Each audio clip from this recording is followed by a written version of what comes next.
Hello, everyone. My name is Tina Bartel. I'm the Director of the Center of Excellence for Labor Market Research here in the San Diego Imperial region. Today, I'll be presenting to you about our regional labor market information. And this is number 2 of a series of 3 webinars that we're hosting for our K-12 partners as they prepare for their SWP applications. If you're not familiar with the Centers of Excellence, we are the #1 source of labor market information for the California community colleges. There are actually 10 of us funded by both the Economic Workforce Development and Strong Workforce Program funding sources. If you want to see all of our statewide related reports, there's a link here for our statewide site at coeccc.net. And everything that you see on that site that is related to San Diego and Imperial counties is also on our regional site, which is written here for myworkforceconnection.org/LMI. A lot of the resources on the site will be mentioned during my presentation, so feel free to get back to the site later on whenever you do start writing your applications. So in today's presentation, I'm going to walk you through 3 different objectives. The first one is to understand what is LMI and why is it important. The second objective is to learn what regional LMI resources are available. And then finally, I want to give you some ideas on how you can use the regional labor market information for your SWP application. So let's get started first with the first objective and why LMI is so important. First, to know what LMI is, we look at the sources of a research in labor market information. So labor market research is typically categorized into 2 categories, demand and supply. So when we look at our economy and labor market as a whole, we try to figure out where is the demand for jobs, basically what employers are looking for in terms of skills and occupations. And then we look at the supply. So what are our educational institutions producing in a specific region in order to meet that labor market demand? So the table that you have here is a little convoluted, but let me walk you through what it entails.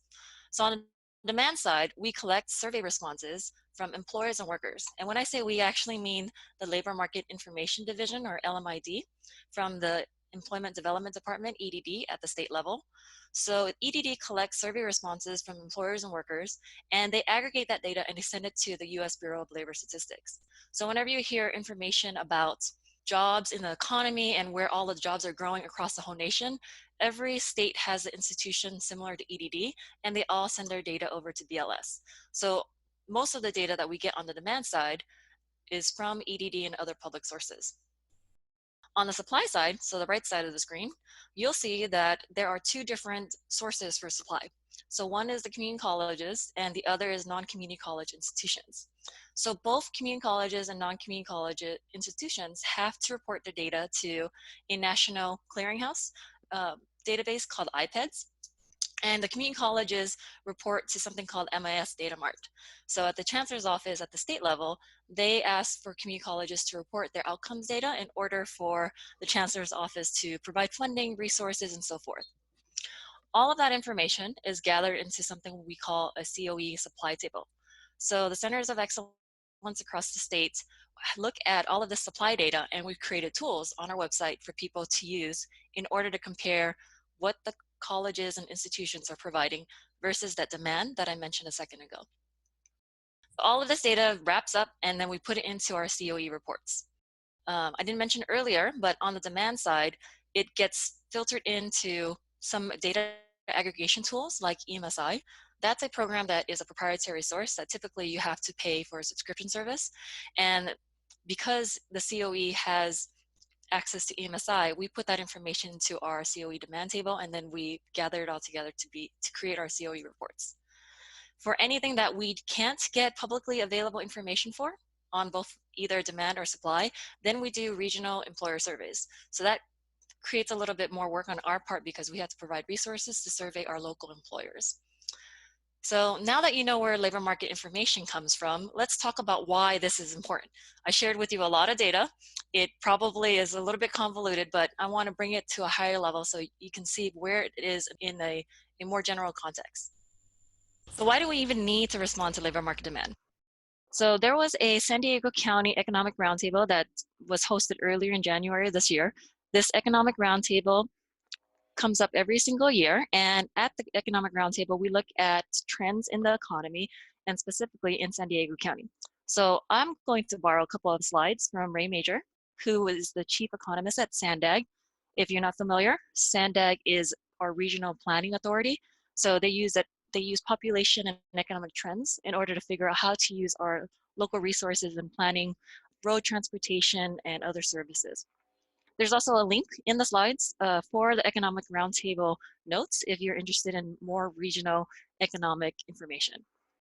So borrowing from SANDAG, the reason why we want to look at LMI is that in our county, at least for San Diego County, and across the entire nation actually, the population is going to grow. So SANDAG projects that between now and 2050, our population is going to grow up to 4 million people. That's an increase of 700,000 people between now and 2050. That means in San Diego County alone, we need to create 400,000 more units and 360,000 more jobs just to sustain that population growth. So why does it matter that population has increased over time? Well, in San Diego County, if you look at the real estate market, you'll see that the supply of residential housing has not kept up with the demand for the population growth. As a result of that, our median home prices have risen up to $637,000. This, of course, shows how difficult it is to survive in San Diego. The cost of living is incredibly high. So we at the Center of Excellence, when we provide our research, we try to target in-demand jobs so that way individuals that are getting out of training can get jobs that are paying well enough that they can afford to live and stay in San Diego. So according to the research that the Center of Excellence did here in San Diego Imperial, we found that out of the 1.5 million jobs, nearly 1.6 million jobs in the county, 38% of them are in the middle skill job market. So what are middle skill jobs? We define them as occupations that require a high school diploma or above, but below a 4-year degree. So when you look at this pie, or basically employment in San Diego County, middle skill jobs make up a larger percentage than what we call above middle skill jobs. Above middle skill jobs are those that require a bachelor's degree or higher. Typically, whenever we hear about the job market, we always hear about the demand for engineers or those with these really high levels of education. But when you look at this, you can see that middle skill jobs actually make a big proportion of the San Diego economy. That's why the COE and career education is focusing so hard in promoting our programs, because we fill in that middle skill jobs gap. So not only do middle skill jobs make up a big portion of the overall employment in San Diego County, they actually pay very well. So in a recent report titled Opportunities for Career Education to Close the Middle Skill Jobs Gap, we found that middle skill jobs actually pay more than the self-sufficiency standard or the living wage in San Diego. And then we narrowed it down to the top middle skill jobs. So out of all the middle skill jobs, we're the highest paying ones and the ones with the most labor market demand. We found that those top middle skill jobs pay about $26.70 per hour when compared to the living wage or the self-sufficiency standard in San Diego County. An individual, a single adult, needs to make at least $15.99 an hour. So if you look at this chart here, you'll see that our middle skill jobs and the top middle skill jobs pay more than all jobs in general in San Diego County and above that self-sufficiency standard. Again, another reason why we need to look at the labor market information and focus a lot of our training into this middle skill job market. Now we know what LMI is and why it's important, we're going to move into what regional LMI resources are available. So I mentioned this earlier, but this is our regional website, myworkforceconnection.org/LMI. When you go to this link, you'll land on this landing page, and it'll give you information about your regional COE, well, the community college's COE, and it has contact information for myself as well as our research analyst, John Edwards. And this site here is basically our one-stop stop for all of the LMI resources that John and I have created for the region. If you scroll down a little bit further, you'll see a thumbnail for our career education guide. And I'm going to walk you through each of these resources pretty quickly because at the end, I want to share with you how you can use the resources for your actual application. In the career education guide, you'll find our 9 priority and emerging sectors at the community college level, and you'll also find some of the career pathways from the California Department of Education and what those pathways feed into, or which sectors those pathways feed into. Within those pathways, we also included a list of in-demand jobs and some of their wages. So that's some labor market research there that you can use in your applications. Next, if you scroll down a little further, so we created 9 posters for 9 of our priority and emerging sectors. On our regional site, you'll see a link for our San Diego County posters. Here in the webinar, we included our Imperial County posters as a link, either in the slide deck itself, or you can see it down below. In each of these posters, you'll see that there are fun facts, some did you know, basically fun facts, and some top jobs that are attainable with a community college education, either with some post-secondary education, such as their certificate, or an associate degree or higher. So if you scroll down a little further on our regional page, you'll find our labor market briefs. The labor market briefs are more granular down to the occupation level. For each occupation, you'll find information such as job growth, institutions that supply program awards for those jobs, as well as some skills that employers are looking for in job postings. So if you scroll down, you'll find San Diego County's labor market briefs. And each link here, if you click on it, it'll take you to a separate report. If you scroll further down, you'll see Imperial County and a list of reports specific for Imperial County. We have about 70 different briefs, 70 plus labor market briefs on the site. So we talked about some of the regional resources. We also have a statewide resource called the Cybersecurity Labor Market Analysis and Statewide Survey Results Report. This report looks at labor market demand and program supply for cybersecurity occupations in the state of California. If you're planning on creating cybersecurity programs, you can use this report for your application. There's a link for the full report and a link for the report summary. Next, we have a report on life sciences and biotech. Again, this is at the statewide level. So the centers of excellence across the state teamed up together to create this life sciences and biotech middle skills workforce report. In the report, same thing, we look at demand and supply. This one was released in September 2017. However, the data for the report is still pretty relevant. Our reports, usually at the statewide level, have a shelf life of about 2 to 3 years. So if you click on the link that we provided to you, you can get access to that full report. Unfortunately, this one doesn't have a summary, so you might have to dig in there for some data. Next thing I want to share with you is our Southern Border Region Career Coach resource. So the Career Coach is actually an online tool that our local workforce development boards in San Diego and Imperial counties, they purchased this to provide it for our region as a resource. The Career Coach, the purpose of it is to help students and counselors and teachers and parents essentially explore careers, as well as help students take assessments so they can learn more about themselves. So in the previous webinar, you were exposed to our career development continuum. And this was shown for both our middle school and our high school stakeholders. So in this continuum, we explained the idea of self-awareness, followed by career awareness, career exploration, career preparation in terms of practicum and internships, as well as career training. So the Career Coach actually helps us in this continuum. If you take a look at the links that I included here, or if you go onto the website and you take a look at the options that are there, there's an option to take a career assessment. If you take a career assessment or a student takes a career assessment, they can learn a little bit more about themselves in terms of their interests. And those interests will lead to job options or job ideas for the student to explore.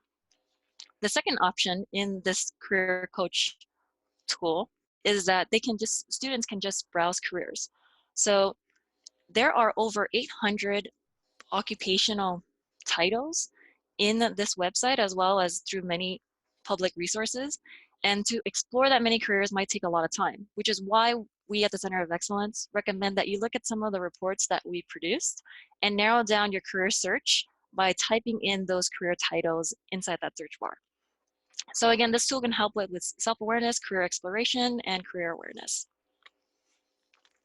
Now that we know what the regional LMI resources are, now we get to the good part, how to use this labor market information in your application.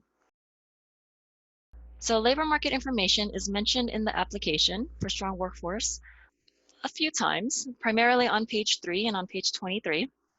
And so on page 23, the application asks you to describe why the industry sectors and pathways are selected and explain the regional economic need. Labor market is mentioned a couple of times in the application. You'll see it on page 3 and on page 23 primarily is where you want to focus. On page 23, the application asks you to describe why the industry sectors and pathways are selected and explain the regional economic need using labor market information. So this is where we can take all of those resources that I just shared and apply it to your application. So as a former grant writer myself, this is how I would use the resources that I presented to you. So here's an example using our advanced manufacturing poster. If you look at this poster, it has data in there that basically gives you a script on how to write the statement of need. If I were to write a statement of need specifically for pathways in advanced manufacturing, this is how I would use the poster. The advanced manufacturing sector accounts for 111,000 jobs in San Diego County and 8% of all advanced manufacturing jobs in California. There are approximately 3,100 advanced manufacturing establishments in San Diego County, making up 8% of California's advanced manufacturing businesses. Advanced manufacturing is projected to grow 4%, or 4,792 jobs in the next 5 years. The average earnings per advanced manufacturing job is about $99,907. So basically, again, the poster that we've provided to you has a script for the economic need for more training in advanced manufacturing jobs.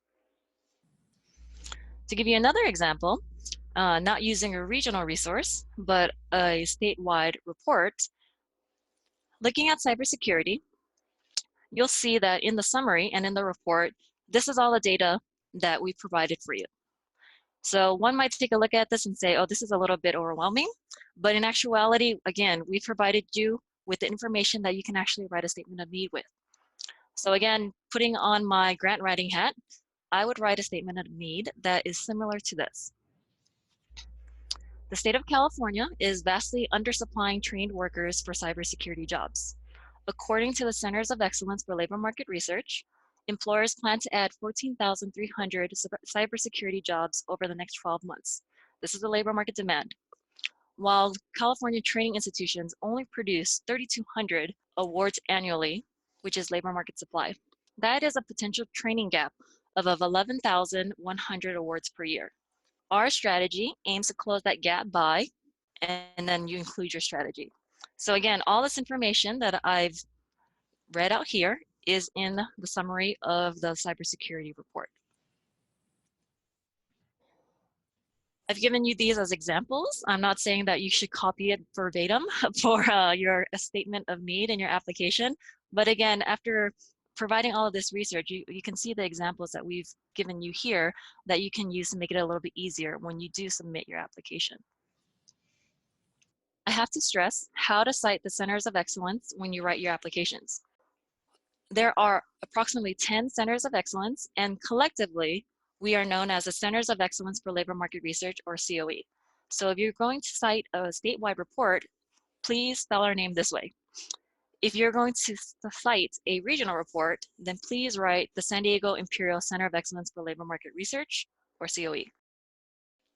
I always mention this because sometimes they mix up us as all centers. We're only one of 10 centers of excellence across the state. Again, labor market is mentioned on page 23. And the second part of the prompt asks you to identify which pathways were selected. And ultimately, you might have to identify some of the occupations within those pathways. If you need to go down to the occupational level, let's look at some of the resources that I just explained to you. So if you look at our posters again, and you scroll down a little bit, you'll see that there's a section with top jobs that are attainable with a community college education. So using this information, again, if I were to include occupational information in my application, I would say something along the lines of, our pathway strategy will focus on the following advanced manufacturing in-demand jobs: computer-controlled machine tool operators, machinists, and structural iron and steel workers. And you can also use our posters and upload them into the NOVA system when you submit your application. Alternatively, if you don't want to use the posters, again, we provided a link to our career education guide, and you can also find that on our regional site. And in the career education guide, it lists related pathways and programs at the K-12 level, those pathways that are identified by the California Department of Education. And we try to link as much as possible K-12 pathways to the priority and emerging sectors. So again, using manufacturing as an example, you'll see here that there are pathways in advanced manufacturing that are engineering and architectural design, welding and materials joining, machining and forming technologies, and production, innovation, and design.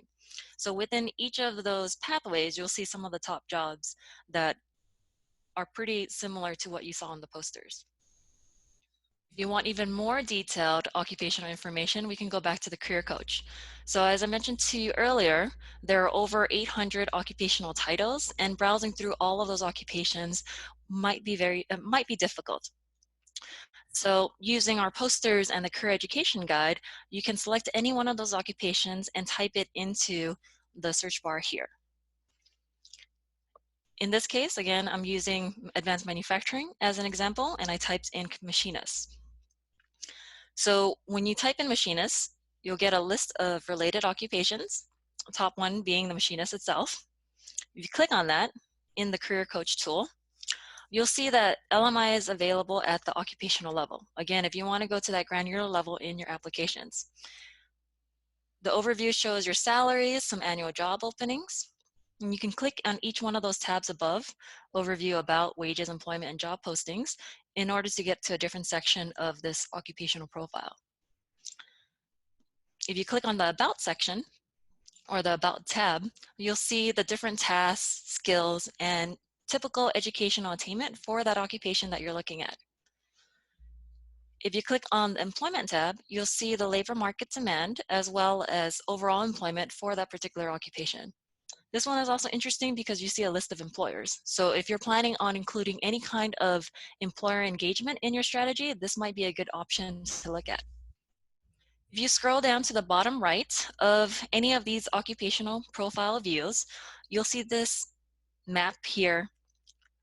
The map is by default selecting Southern Border Region, and the Southern Border Region encompasses both San Diego and Imperial counties. If you're writing an application specifically for San Diego County, just go ahead and select San Diego County. And if you're writing an application specifically for Imperial County, then click on an Imperial County. And the data in each of those occupational profiles will be updated automatically specific to that region. I do have to caution, however, that if you select Imperial County, some of the occupations may not have enough data, or there's insufficient data, and the profiles may not populate. So in those cases, if you find that an occupation that you want to train for doesn't have enough labor market information, you might want to select the Southern Border Region option. So today I walked you through 3 of these objectives: understanding LMI, learning what our regional resources are available, and gaining ideas on how to write your application using LMI. So I hope I provided enough information for you to be able to use labor market information in your applications. So I want to thank you all for your time today. If you have any questions, feel free to contact me directly. My email is tnobartel@miracosta.edu. I'm hosted at Miracosta College, but I serve the entire San Diego Imperial region. If you need access to the slides, the link is provided. I wish you all luck in your application. And coming up next is Randy Tillery to talk about career pathways alignment. Hello, everybody. My name is Randy Tillery. I want to thank Tina for introducing me today. I'm going to present some information from a report that we've been developing for the San Diego Imperial Regional Consortium, looking at the program areas in K-12 career education programs, community college career education programs, and looking at how those relate to each other, where the programs are, and looking for things like gaps and where there's alignment or misalignment in certain cases. Um, we were asked to do this report for a number of reasons, one of which was to really help us understand more about the relationship between high school and college offerings. Um, Oftentimes when you have pathway conversations between K-12 and community college partners, they do it without really doing at first a full exploration of what each other offers. And we believed it would be helpful to do this on a regional basis to understand where programs were, the relative size of those programs, and the various kinds of award types in the community college system that were available to high school students looking at particular kind of career sectors or career education pathways.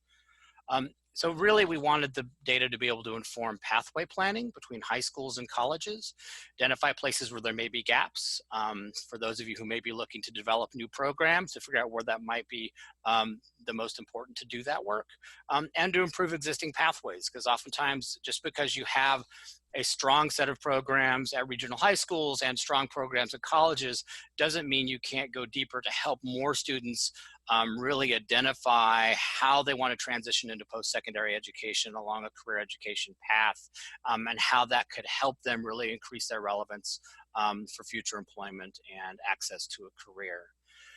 Third, another body of work that we're thinking about is how we can use the data we've collected from colleges and from K-12 to really develop advising tools. We often hear from counselors that they just don't know all the programs that colleges have, what occupations those programs align to, and that really if we had a set of advising tools that would be available to counselors and students and parents and teachers as well, that could really help strengthen the robustness of the pathways that people are building. So the major goal was to map and inventory every high school and community college career education program in the San Diego Imperial region. We pulled data and information from, I believe, 23 K-12 districts corresponding to 100 high schools and from the 10 community colleges in the region. And we looked at 1,072 program offerings in the regional community colleges that corresponded to the K-12 California Department of Education career education sectors.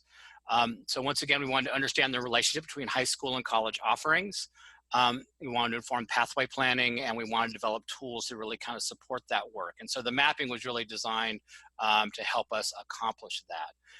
The frame of analysis for this were the 15 K-12 CTE sectors as put forth by the California Department of Education.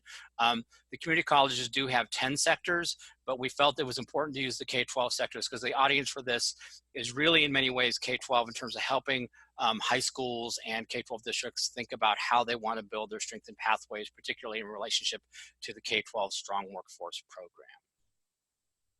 There are a few assumptions about pathway work that we use to inform the study. First of all, the days when someone went straight from high school into really a career job, like when you got out of high school and you went to work at the Ford plant in your community and worked at that job for most of your life, those days are in many ways behind us. And we know that many of the jobs that pay a sustainable wage pass through post-secondary education. My own characterization, this is literally every job that pays a sustainable wage in California, unless it's the construction trades, really goes through at least a community college. In which case, for community colleges, the target is often middle skill jobs, which are jobs that require some level of college education, but less than a four-year degree. In that sense, one of the things I think it's important to understand is that K-12 career education pathways are more foundational than purely occupational. It is very unlikely that a student in an engineering pathway program at a high school is going to go straight into an engineering job. What they're doing is preparing themselves for more advanced study in a post-secondary environment to actually be able to access that job. And it's true about a number of occupations now that used to be more kind of straight out of high school into employment, things like automotive, where in fact, most of the important credentials you need to actually make good money as an automotive mechanic are community college degrees or certificates at this point. Thirdly, a K-12 pathway or a sector doesn't have a one-to-one correlation to just a specific program on the community college side. there a particular sector program or a pathway at a high school may align to dozens of college programs, and additionally dozens of occupations in the labor market. And so I think it's important that we actually embrace that as a framework, because what we're trying to help students understand is that even if they're pursuing their education, thinking about a career up front, and they have a real strong vocational focus for what they want to do, there are dozens of college opportunities available to them that really would allow them to pursue that as a part of going to college. So we're trying to blow up the I'm doing CTE, so it's not really a college pathway kind of myth that kind of lives out there in the universe. And in fact, having a career focus in high school really creates opportunities and allows you to identify all kinds of things you could do in college relating to a certificate, a 2-year degree, or transfer to a 4-year institution. And the other thing is that, a major challenge that we hear a lot, even beyond the strength of the pathway, even beyond how well the college and the high school work together, is that we need to help students understand what is actually out there. A lot of surveys with employers have really pinpointed the issue that students just don't understand what occupations are and where they're at and what different kinds of work may be within an industry. And so really filling out the pathway from wherever the student is starting in high school through community college, potentially into a 4-year institution and into the labor market, and helping them be able to think about that whole path is really important for helping them think about what it means to actually go work, what it means to actually have an occupation, to really build a career for yourself. So this is just an example of what we mean by that there are many, many college programs that correspond to every high school program. So this is like a sample of K-12 business pathways in one very large K-12 district who will remain unnamed. And they're offering 11 course sections in business pathways. And they have programs, they have advanced accounting, business and financial markets, business management, business law, all really, really strong offerings. Well, that corresponds to over 30 different community college awards just in one college district. And this is the college district closest to this particular K-12 district. And you can just see there are lots and lots of choices. Many of them look very straightforward: accounting, accountancy, business management. But then it gets more sometimes refined: computer business technology, real estate, marketing, retail management. You'll see sometimes programs in entrepreneurship. So helping students really understand that, and to help practitioners understand that you may have a program and you want to see that student really achieve success, but there's just lots and lots of different opportunities available to them if they want to transition into community college. Additionally, it's the same dynamic in terms of the relationship to occupations in the labor market. This is just a different way to visualize some of the same kinds of information, adding some occupational data. This is occupational information about jobs just from the San Diego Imperial region. These are occupations identified under ONET.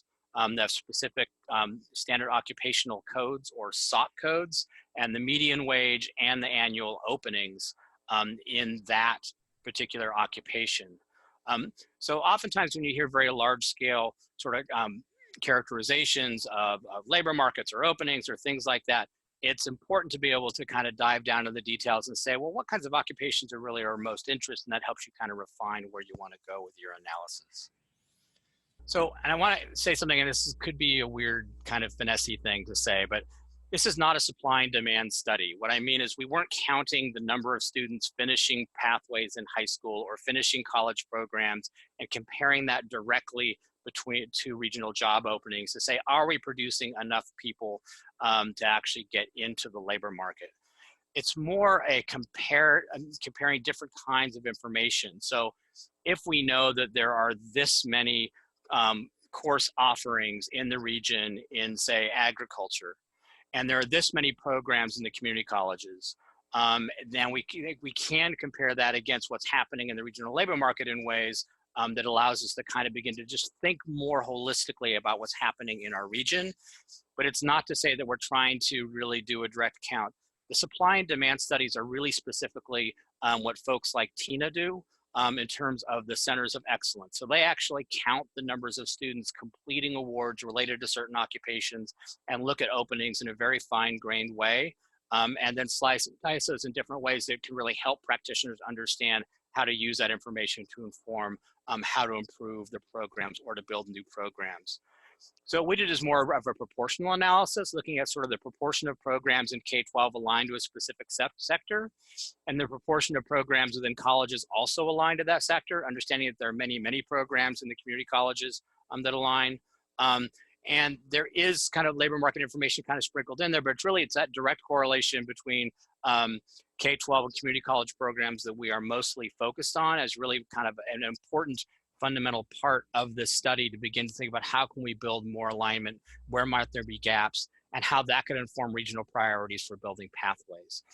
Once again, anything you see as sort of a larger scale kind of comparison between systems needs to be supplemented by kind of deeper dives into what those programs are. We're counting lots and lots of different awards and lots of different courses, but it doesn't really mean that you shouldn't go deep and really look at a much more fine-grained level at the information in terms of the programs you're offering and what maybe your local or regional community colleges are also offering. So this is an example of what I mean by a proportional analysis. So each of these bars here shows the relative percentage of the offerings in that system. So the red bars are the K-12 offerings, and this is literally a count of the number of courses offered, because in some cases it was difficult to tell where courses exactly corresponded to kind of a more unified program that may have course sequencing. And counting course sections seemed to be a pretty good way to understand where the relative priority of programming was in the K-12 environment. And then similarly, we did the same thing with community colleges. So the dark blue bars here are then show the percentage of college programs that align to that same sector. And it's an extremely rough cut. And that's, once again, I think I said that in the last slide, but it's important to really have that frame, that this is just an initial thing to say like, oh, that's interesting. Anytime you look at a data point or a set of data variables, it really is the beginning of a conversation, and it should help raise questions to you. It's like, let's interrogate why that looks that way and have a conversation about it. So, things that are very dramatic here are like the number of arts, media, and entertainment courses in the region compared to the percentage of arts, media, entertainment related programs in the community colleges. And there are other things like that where, say, in public services, you don't have a lot of programs in the K-12 environment, but you have quite a few programs in community colleges. Similarly, one of the most striking ones are energy, environment, and utilities, where no K-12 institutions in the region identified that they had a program that they would call energy and utilities, even though it's one of the K-12 sectors. But there's a fair amount of activity related to that in the community colleges.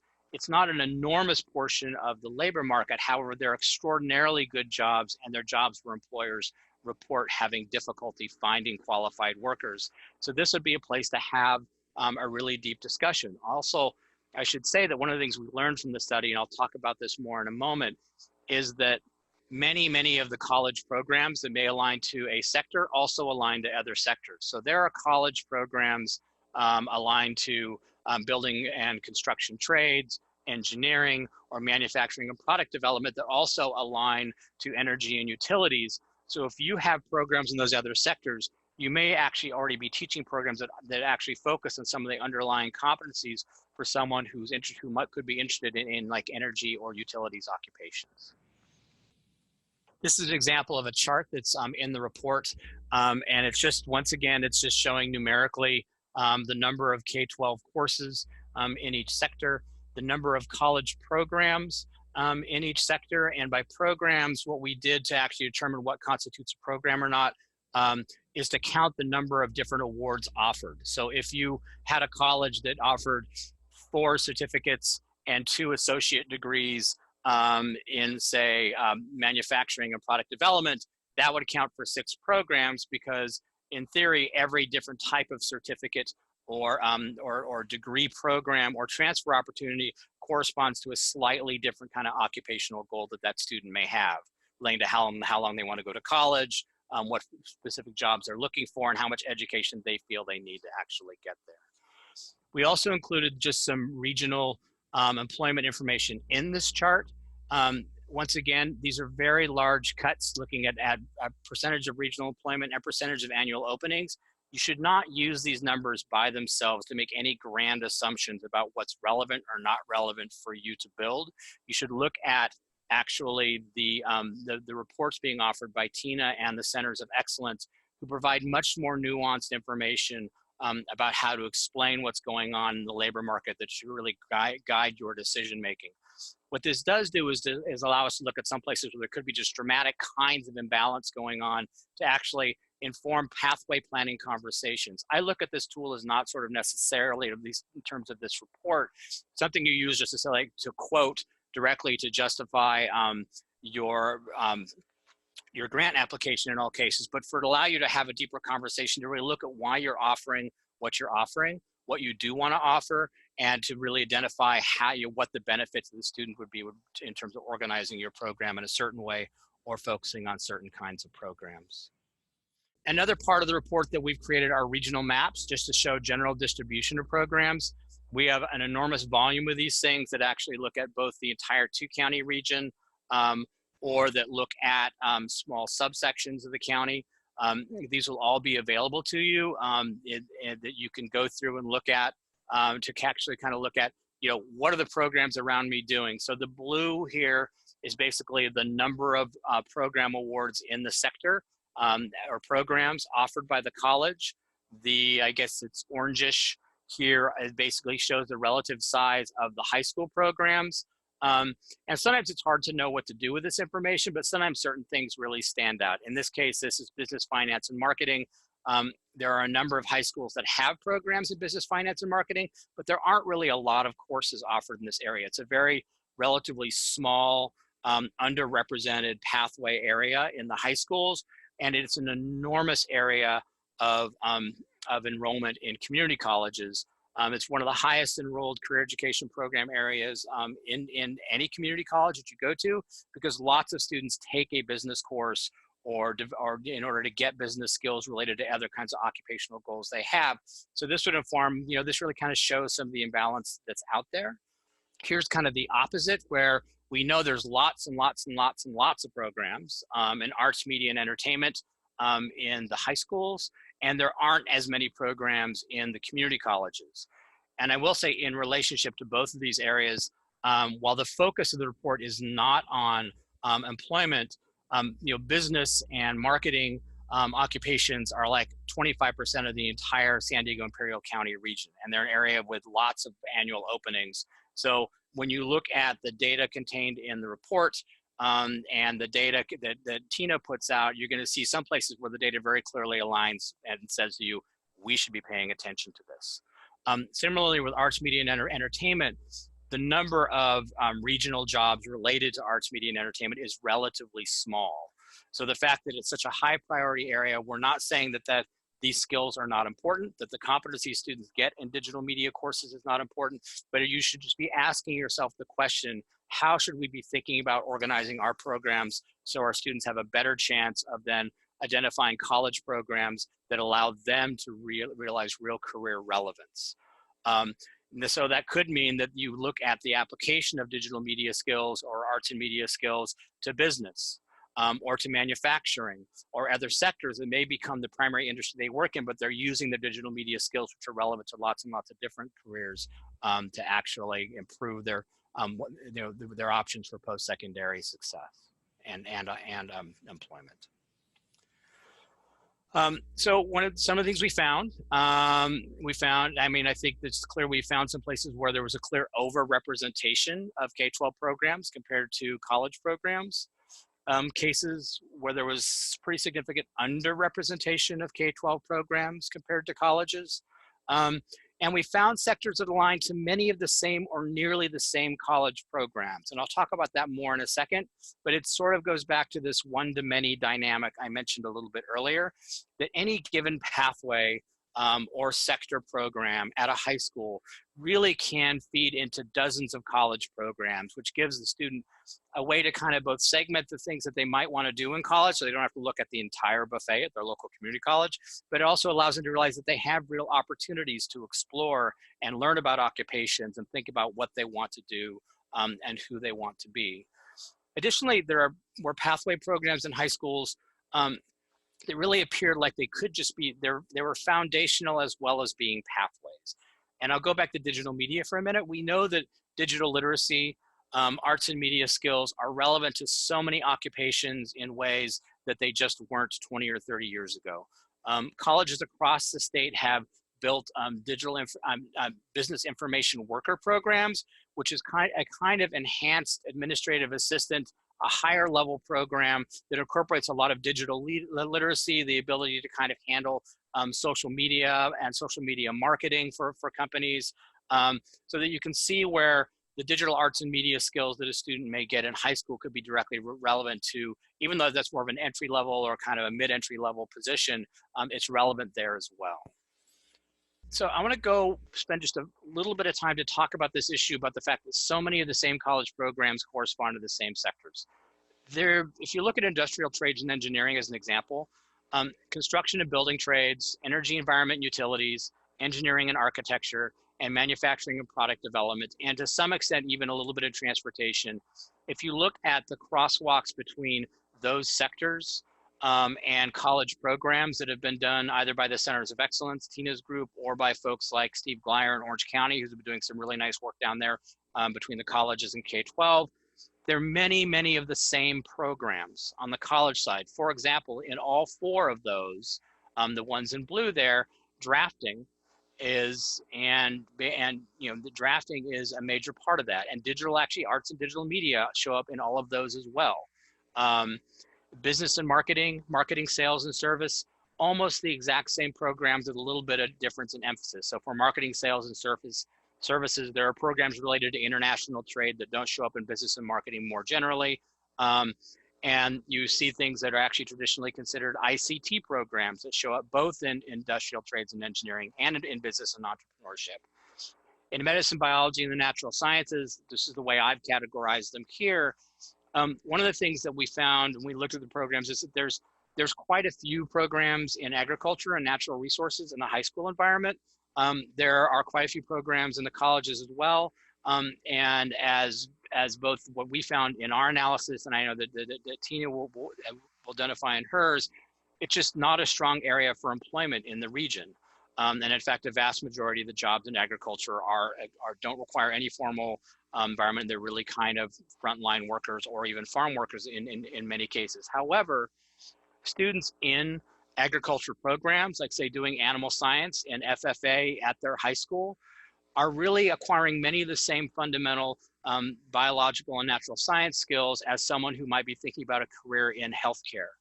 And so beginning to look not just at the sector as something that's a sort of fixed in stone thing that you have to live with in a certain way, but understanding how different sectors actually are targeting the same set of underlying competencies for students, and how you can work across sectors in some cases to build a better portfolio of post-secondary opportunities for those students. We found some of the same things in education, human, and public services. And then, as I kind of mentioned a minute ago, there are pathways that just seem to be foundations, and they're foundations in a couple ways. So one of which is that arts, media, and entertainment programs in the college environment, business and marketing programs, information communication technology programs show up as aligned programs to many, many sectors. If you want to say there are places where you would go into ICT, but you're in business in the high school side, and you may want to go into an ICT program and look at sort of business application development or business software development. And in fact, ICT is very interesting because in many regions, the vast majority of jobs in ICT are in industries like financial services and actually not in tech companies properly. So, and I'm not recommending any particular way to sort of think about how, whether you would focus on one of these or not. What I'm saying is I think there's the basis for a broader conversation about how we think about, if you have a pathway area like arts, media, and entertainment which really doesn't align to as many college programs or to as many occupational opportunities for someone, maybe you contextualize that across a number of occupational opportunities. So you're contextualizing for arts, media, and entertainment applications to business, to manufacturing, or to other programs they might do on the college side, to really be sure you're providing a really integrated and holistic understanding of what students are able to do after high school. So another part of the report are some supplemental pullout sections that just sort of capture some of the data related to specific sectors. What I will say is that when you're using the report, there's a general section that makes some very large kind of assumptions looking at the very large data sets. But if you want to begin to dig in a little bit, you're welcome to use these to look a little deeper, to think more, to help you think more about the work you're doing within that sector or pathway, and how you want to think about that in relationship to how you work with your local college and how you're thinking about occupations. Once again, I want to really highly stress that you should be supplementing anything you see in this report with the occupational data produced by the Centers of Excellence and by Tina's shop, because they will be providing much more fine-grained analysis that slices and dices the data in more ways as you begin to get clear about what it is you want to actually work on. So finally, as I said, the general analysis is really helpful for thinking about where there are imbalances and helping guide where you think there are programs or pathways you want to work on in your K-12 SWP application. Do you think you have a generally strong case for why you want to do work in a specific sector or pathway? For example, if you really wanted to do work in agriculture, you probably need to think really hard about how you make the justification for that, and how you're building that out as a way to help students build competencies based on their interest in doing that program in high school for what they may be able to do in college. The sector breakouts are more useful to provide more background on the pathway or the sector you've chosen. Once again, as noted here, this should be supplemented by the Centers of Excellence data. And I know that what I'm saying at the end of the day is that I want you to look at this report and use it, but you shouldn't just take one set of numbers that you see immediately and just use them to justify major assumptions you may have. You should actually look at both the data in this report and the data that Tina produces to really think through why you're doing the work. It takes a little bit of time, but it also allows you to question at a deeper level what you really want to accomplish for your students and to make more informed choices about how to work with your community colleges. Additionally, we have maps and other background documents. We actually have an appendix that shows every type of award offered by every college, organized by sector. So if you want to go through that and say, well, so in healthcare, what does this college and this college offer? You'll be able to see that information directly in that appendix. And both the report and the appendices, I think, will be available for wider distribution sometime a little later in February, but in plenty of time for your local application. So that's all that I have to share right now. Like I said, I am with WestEd, and I want to encourage you to reach out to us. It was very interesting for us doing this study, partly because we have not been able to find anyone else who really took a run at doing this kind of proportional analysis, looking for gaps in alignment across K-12 and community college systems in exactly this way before. We're continuing to look at the data and refine it.